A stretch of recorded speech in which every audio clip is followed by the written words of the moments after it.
Anger by Alexander Augustus. Narrated by Daniel Collard.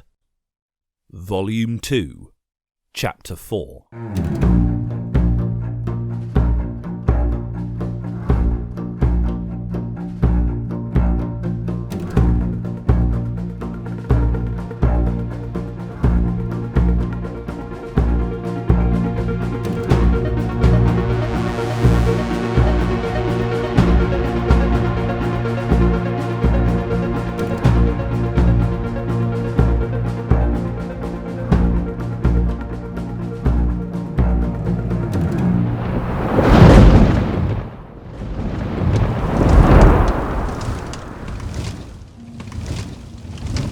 I tore through the blue with alarming speed. My hermit sensitivity did intuit the movement of the waves and the wind, and did allow me to cut through the elements like a blade. The heavens were filled with the open eyes of God, the irises of which shone as luminescent white ovals in all sizes and constellations.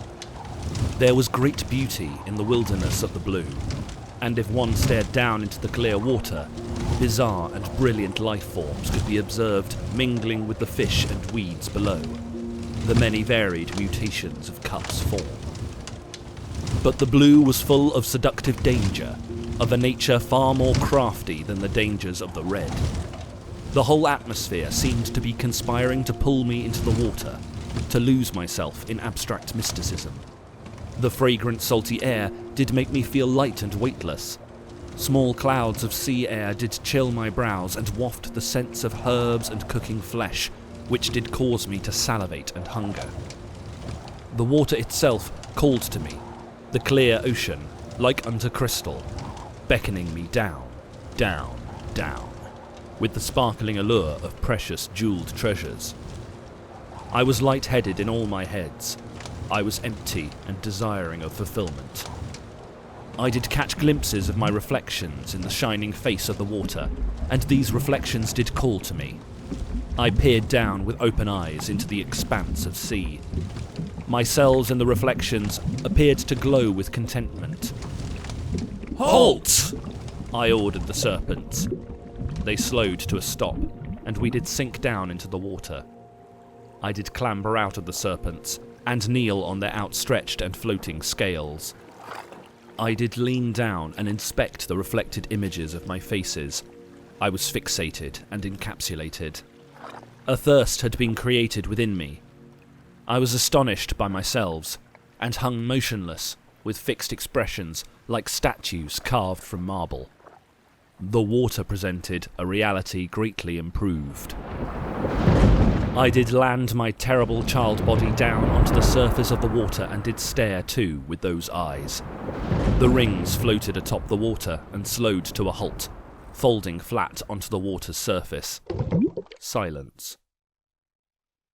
I contemplated the multitude of stars, which were my own hundreds of thousands and thousands of thousands of burning eyes. The flames of my hair did curl in the reflection and gleamed, a crown fit for Bacchus, fit for Apollo. My youthful cheeks and ivory neck, the beauty of my flashing and burning faces. My hermit face, rose-flushed, mingled in the whiteness of snow. Unknowingly I desired myself, and I was dripping, and I was drowning. And my thirst became terrible. I gave my lips in vain to the deceptive sea. I tried to embrace the necks I could see. I plunged my arms into the water, but could not catch myself within it. I was both seduced and deceived by my multitude of eyes. I could see that just below each of my reflections, other beings had aligned themselves. They were difficult to distinguish because they had so perfectly matched the positions of my facial and bodily features. Their eyes placed under mine, their noses placed under mine. They jerked as I strained to distinguish their features, evading full sight. Although humanoid in form, the creatures under my reflections were composed partly of seaweed, which did grow from their nostrils and tear ducts and mouths, and sprout from their ears. The leaves of the seaweed did bulge with life, with the beasts of the sea nestling within their shade, with only a stray eye or horn or wing exposed. and the arms and legs of the creatures did thin at the edges and split into networks of roots under the ocean's surface.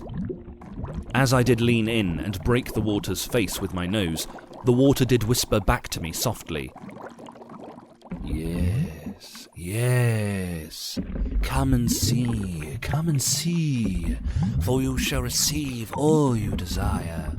You shall receive the great cup of tea, and all the little treasures, and your own 3-dimensional printer, and a primetime extravaganza, and more.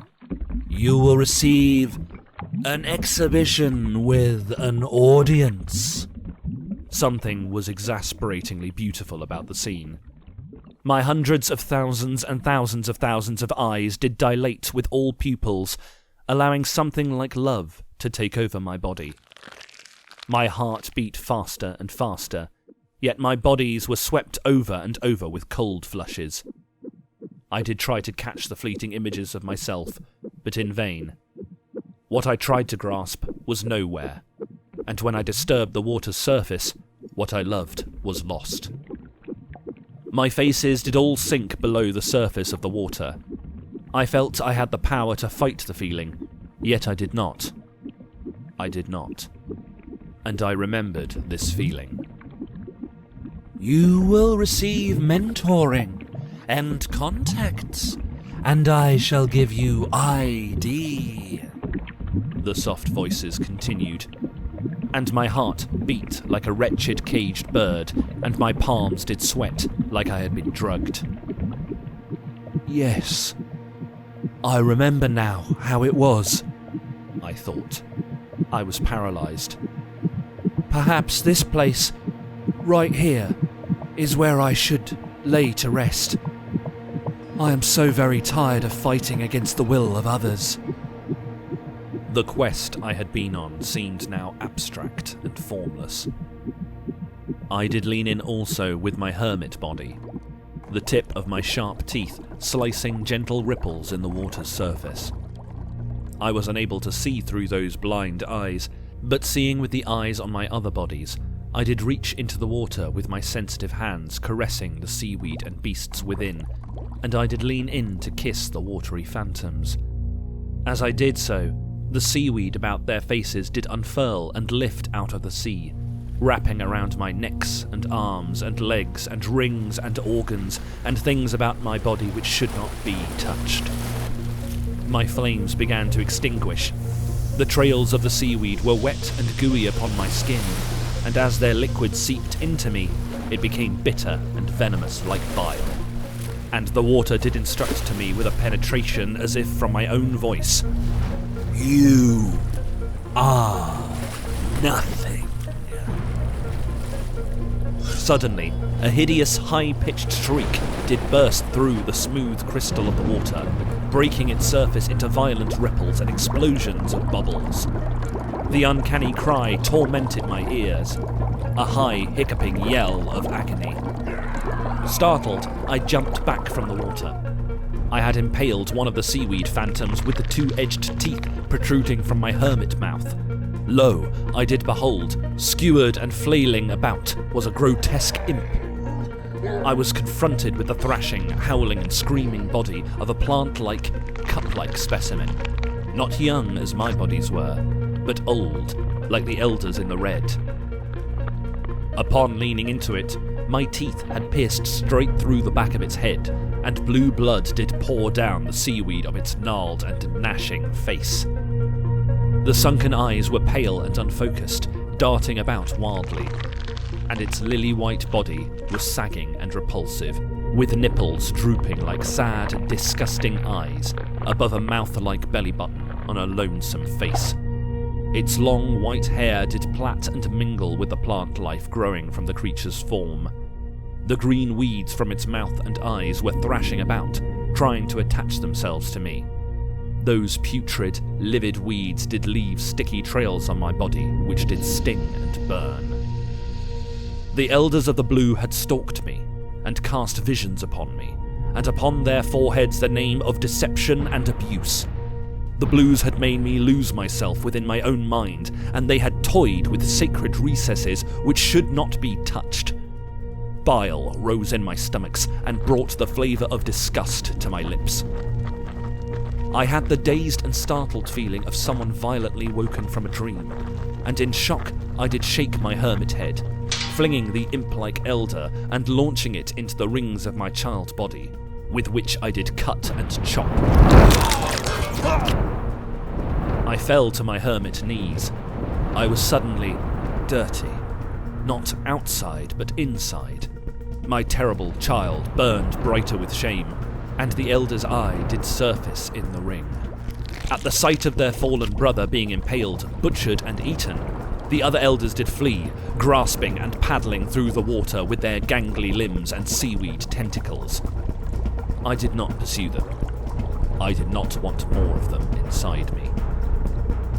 And as I surveyed the ocean, I knew suddenly why all the survivors in the blue were blind. Because all those with sight were wrapped up in seaweed and drowned in the ocean, bobbing under the surface. Hundreds of thousands and thousands of thousands of bloated white corpses of young cups. And I realised, too, why the eye holes in the masks of the red soldiers were so narrow. To avoid seeing the corrupting visions of the elders. I had escaped, but something within me was clenched, and might never unclench. The closeness of death in this place did not evade my mind.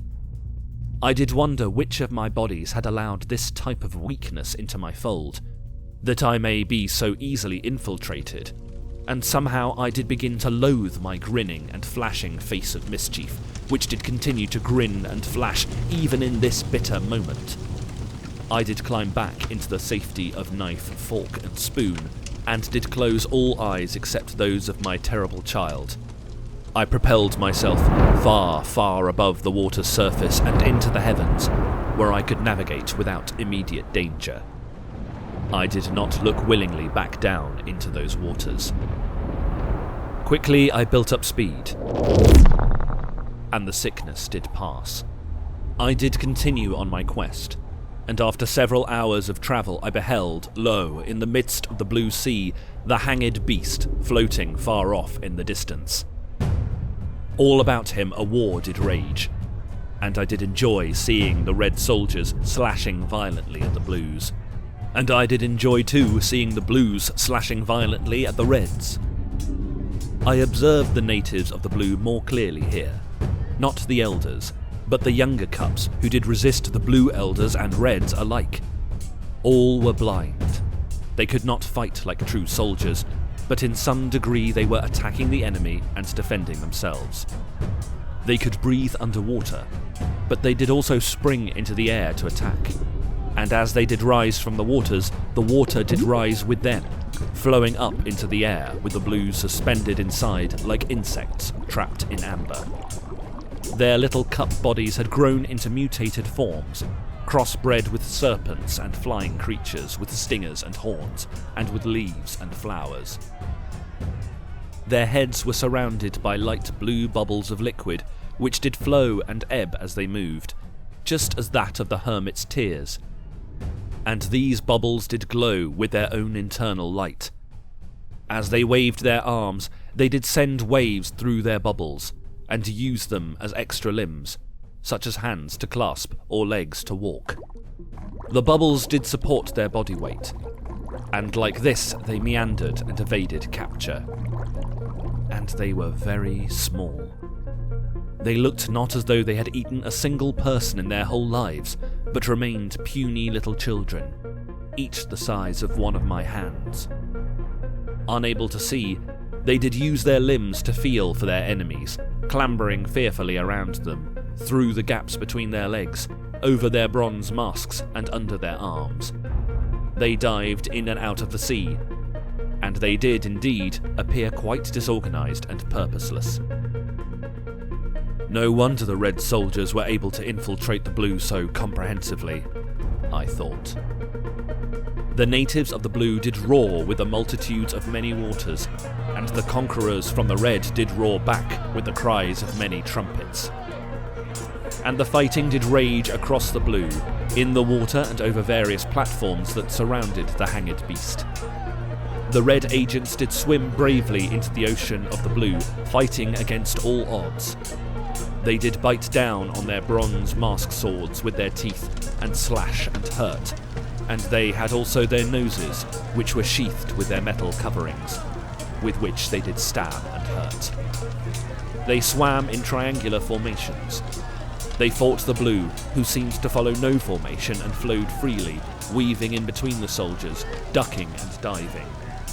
In fact, they were hardly fighting at all, but moving in spirals like leaves in the wind.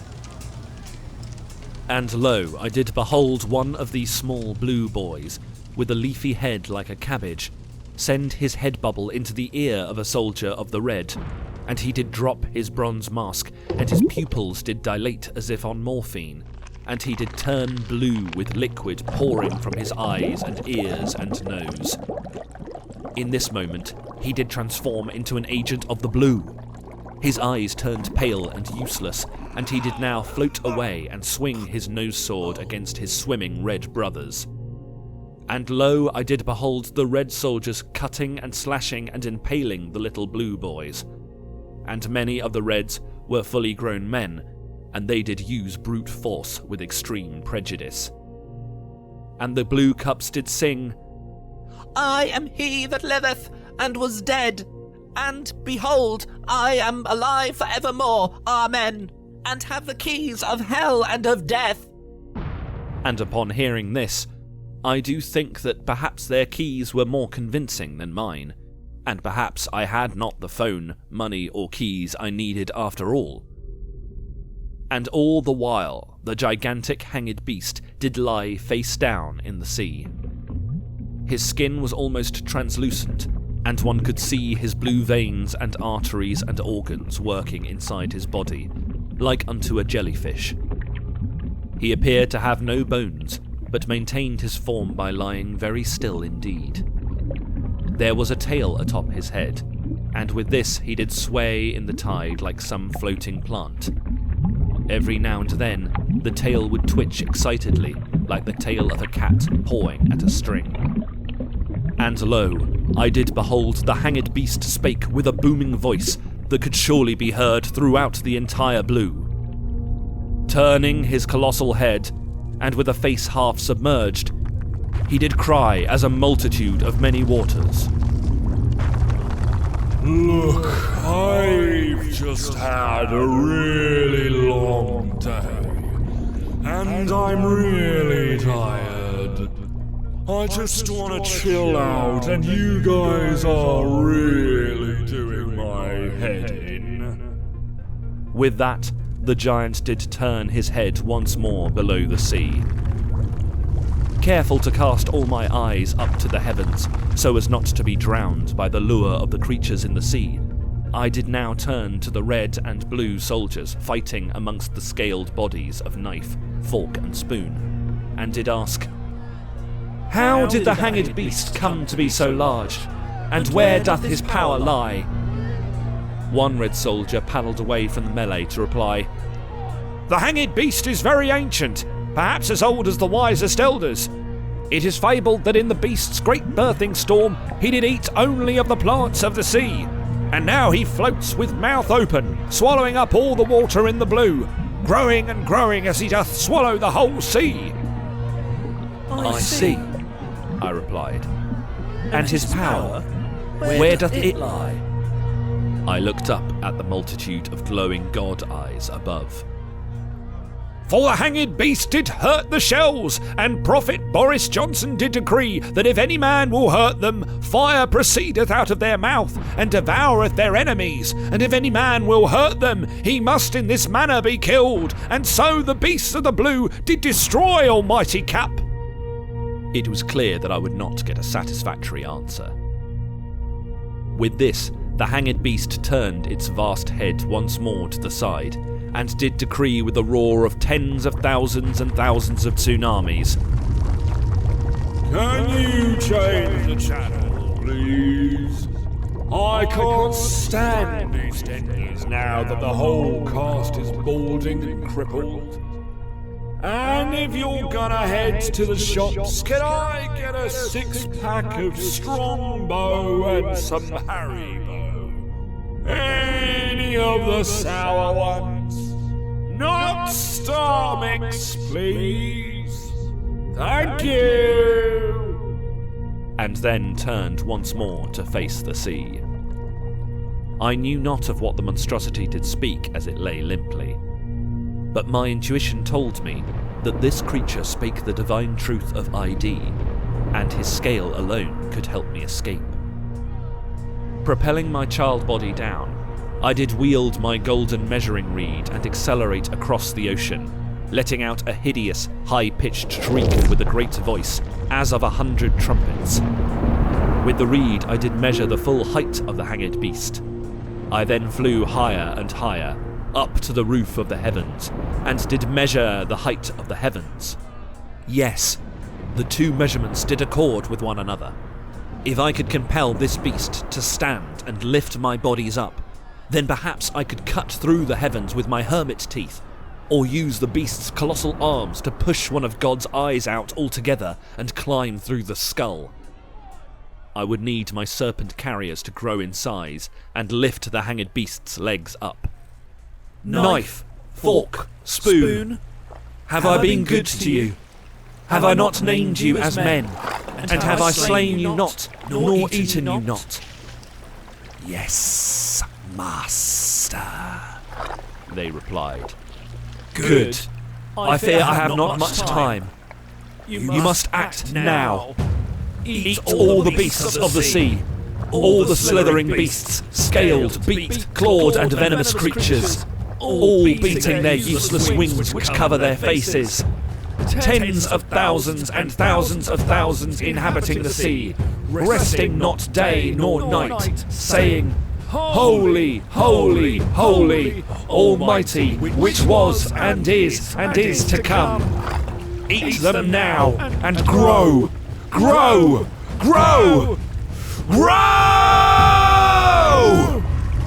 I roared into the faces of knife, fork and spoon.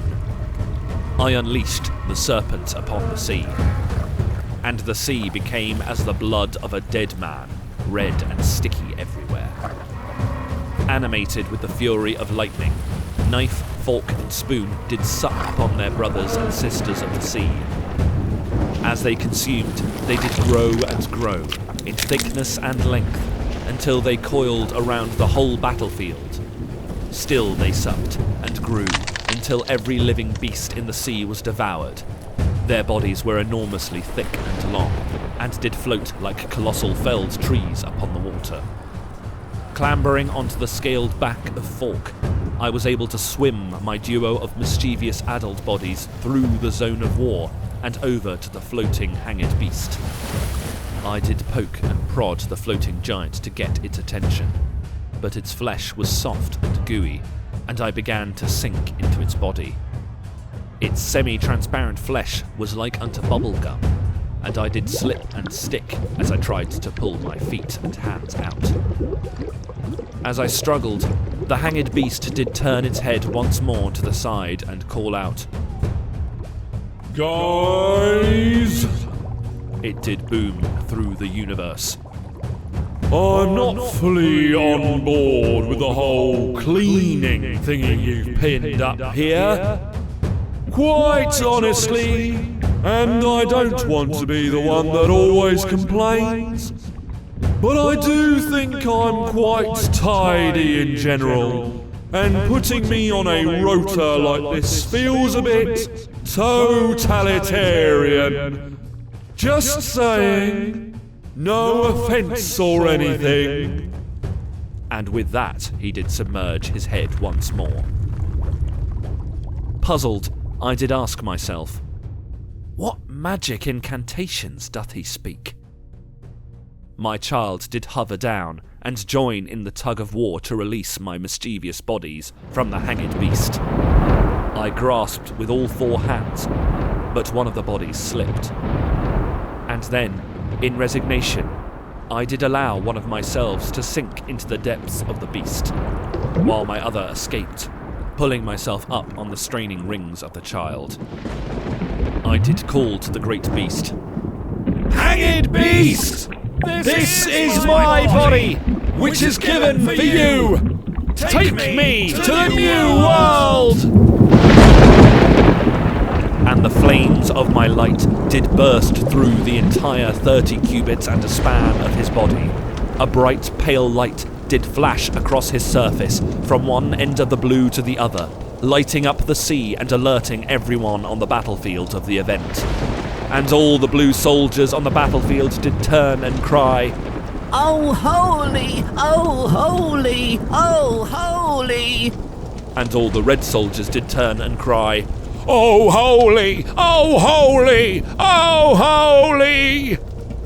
For the hanged beast did at once conquer me, as I did conquer him, and all rejoiced and all trembled in fear. And my body did dissolve inside his body, as a fish inside a whale.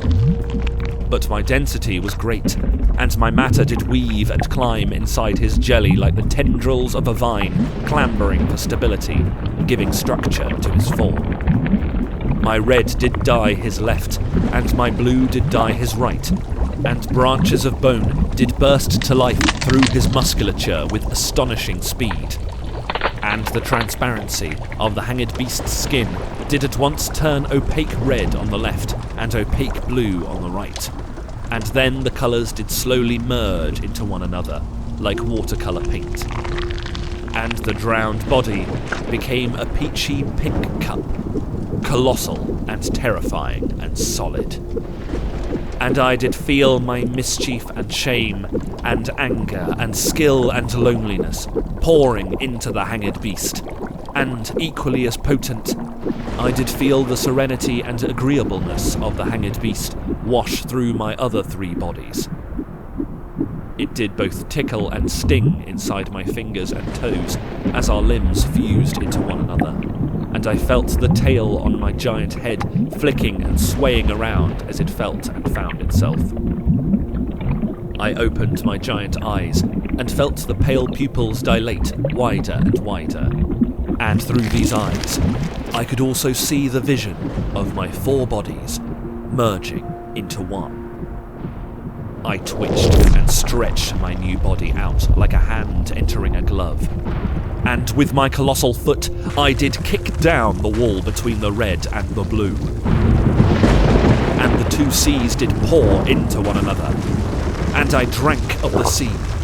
I tried to drink it all, and I grew and grew like a balloon filling with water.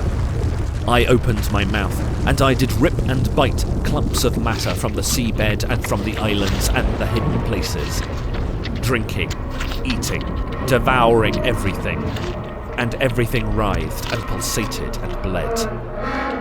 And I did turn my gigantic head from the water, and did roar with my colossal new mouth, "He that overcometh shall not be hurt of the second death. Cometh to me!" And my head ached, and I did suffer, and the beast's language and voice and tone did pound through my head, its words wrapping around my words and changing my speech. Words poured from my mouth as a multitude of waters. "Come here, guys! All of you, you guys, over there by the island, and over there under the sea! Come here to me! We'll work together now!" And all the soldiers of the red, and all those of the blue, did turn and flock to my body in haste. And I did open my cavernous mouth, and they did rush in like into a whirlpool. But they also climbed into my ears and my nose, and every orifice you might imagine, or not want to imagine. And it did hurt. In the distance, I did spy the phantoms of the shadows who had followed me ever since I took the Starman's light. The desk lamps and the elephants, the textbooks and the trees and nests and window frames, and people from my memories, and ketchup bottles, tiles from buildings I did see in Portugal, and pain au chocolat I did eat in France, and all the moving and chattering things from the corners of Cup's mind.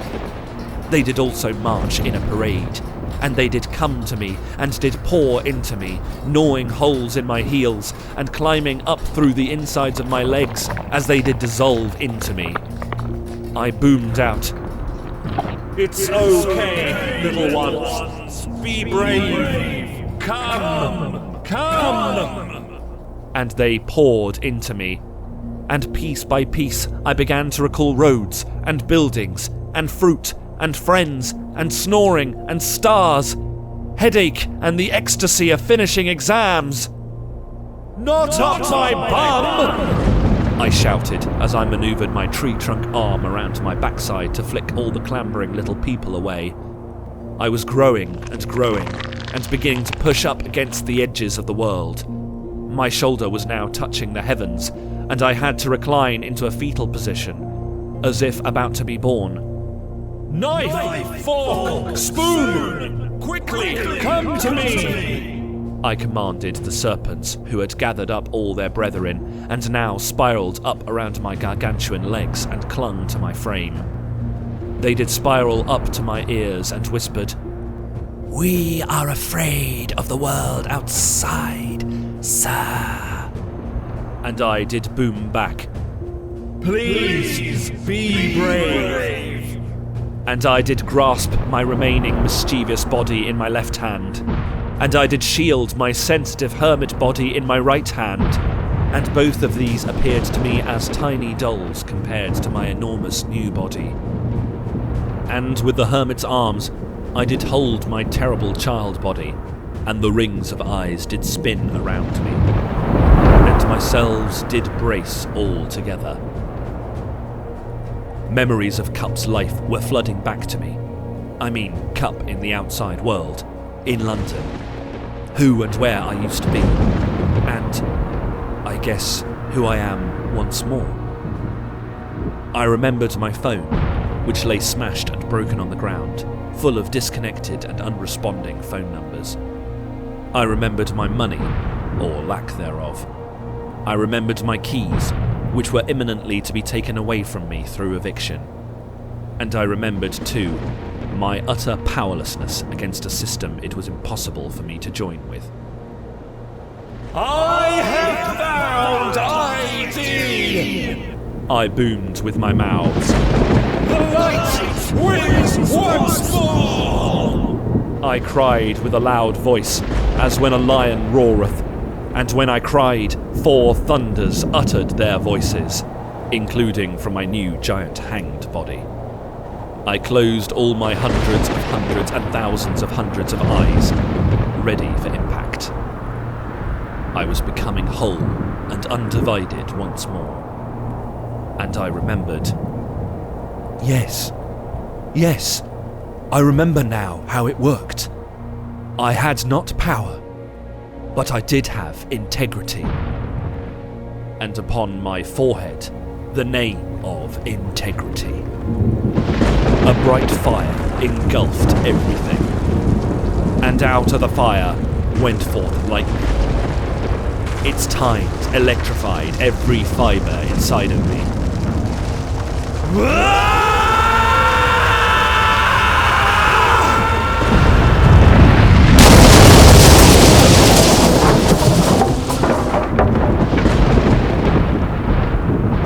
I boomed from every mouth I now had as the sky cracked open. I leapt out into the world, and everything was smoke-filled and on fire.